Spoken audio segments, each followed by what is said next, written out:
السلام علیکم ناظرین، آج میرے سامنے مشہور ہیں قرآن مجید کے مشہور فلاسفر جناب آئی جی پی ریٹائرڈ محمد سعید الرائی صاحب۔ آئیے آج ان سے ملک کی موجودہ سیاسی صورتحال پر پوچھتے ہیں۔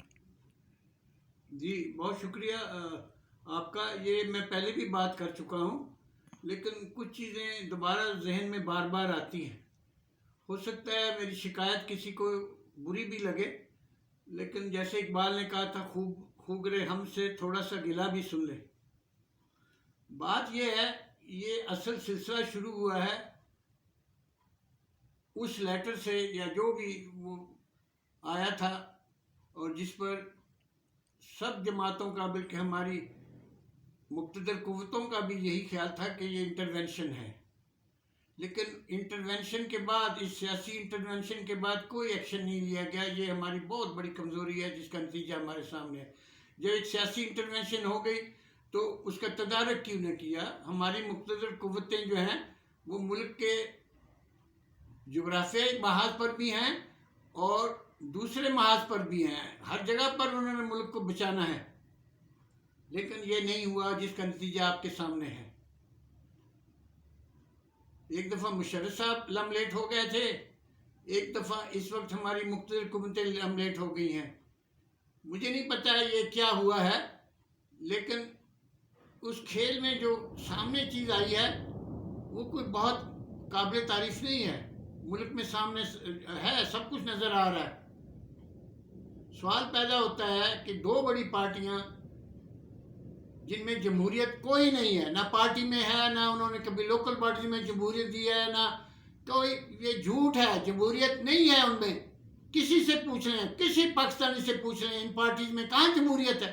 وہاں تو بادشاہ ہے، خاندانی بادشاہ کے ہیں، اب تو تیسری چوتھی جنریشن تک جا رہی ہیں۔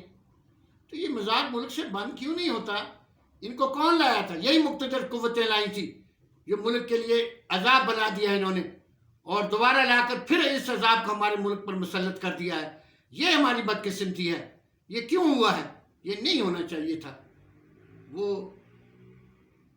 یہ کون ڈر گیا ہے مجھے نہیں پتا، لیکن اکبر الہ آبادی کا شعر مجھے یاد آتا ہے، اپنے بھائی کے مقابل کبر سے تن جائیے، غیر کا جب سامنا ہو تو کلی بن جائیے۔ ذرا سا باہر کا پریشر پڑا ہے مشرف پر تو وہ کلی بن گیا تھا۔ اب ہماری مقتدر قوتیں پھر کلی بن گئی ہیں، ان کا غلام ہو گئی ہیں، اور قوم کو بھی غلام بنانا چاہتی ہیں۔ یہ قوم اس کو برداشت نہیں کرے گی۔ Voice of the people is the voice of God. آواز خلق کو نکارہ خدا سمجھو۔ آپ کو سارے پاکستان میں یہ آواز سنائی نہیں دے رہی؟ یہ کیا ہو رہا ہے؟ دیکھیں، آئین میں ہمارے لکھا ہوا ہے، اللہ کی امانت لوگوں کے پاس ہے، عوام کے پاس ہے، نہ کسی فوج کے پاس ہے، نہ کسی عدالت کے پاس ہے، نہ سیاسی پارٹیوں کے پاس ہے۔ اللہ کی امانت عوام کے پاس ہے۔ عوام اس کا فیصلہ کریں گے، کوئی اور فیصلہ نہیں کرے گا۔ اگر کوئی عوامی لیڈر کوئی فیصلہ کرتا ہے تو اس کا احترام ہونا چاہیے۔ اگر کوئی آرمی چیف کو 3 سال کی ایکسٹینشن دیتا ہے، اس کا احترام ہوتا ہے کہ نہیں ہوتا؟ اگر وہ ایک ISI کے چیف کو 6 مہینے کے لیے رکھنا چاہتا ہے تو اس کا احترام آپ کو کیوں نہیں ہوا؟ حضرت خالد بن ولید سے تو بڑا کوئی نہیں ہے، اللہ کی تلوار ہے۔ شہادت کے وقت، موت کے وقت وہ کہنے لگے 90 زخم ہیں، مجھے شہادت نہیں ملنی تھی، اللہ کی تلوار ہے۔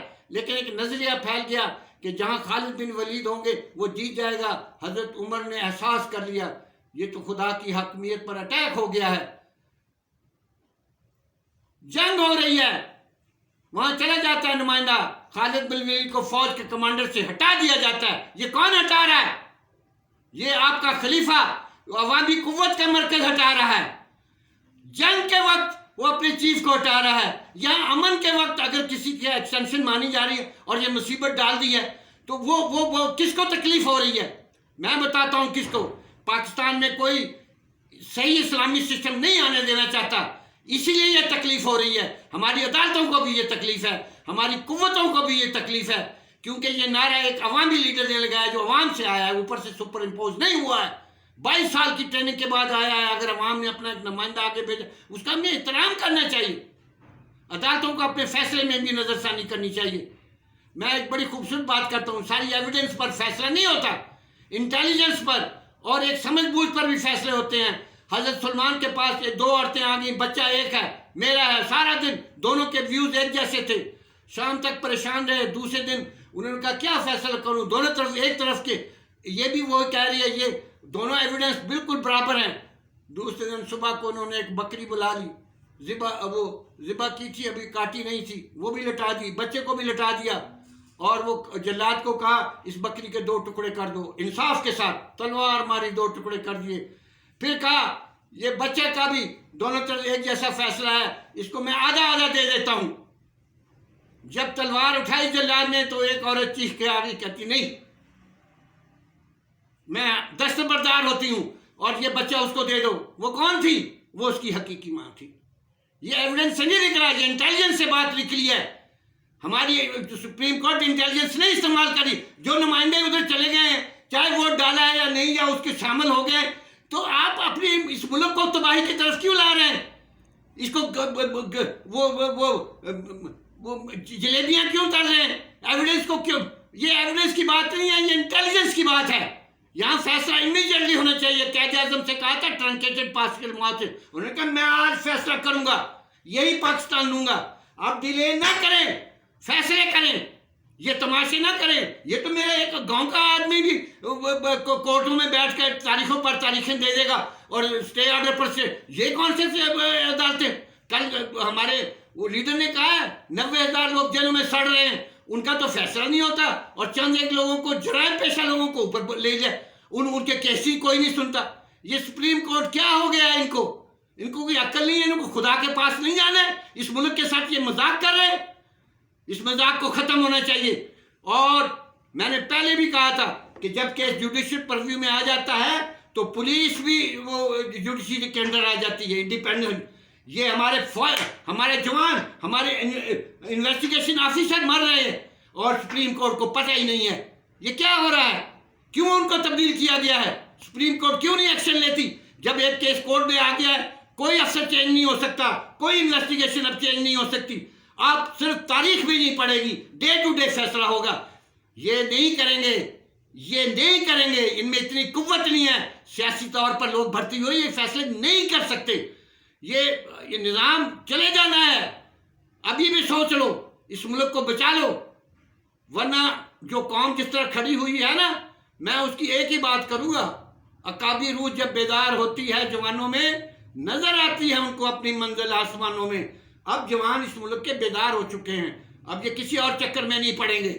یہ فیصلے جلدی کیے جائیں اور امیڈیٹلی کیے جائیں. ڈیلے کرنا غلط ہے, اس ملک کی تباہی ہے.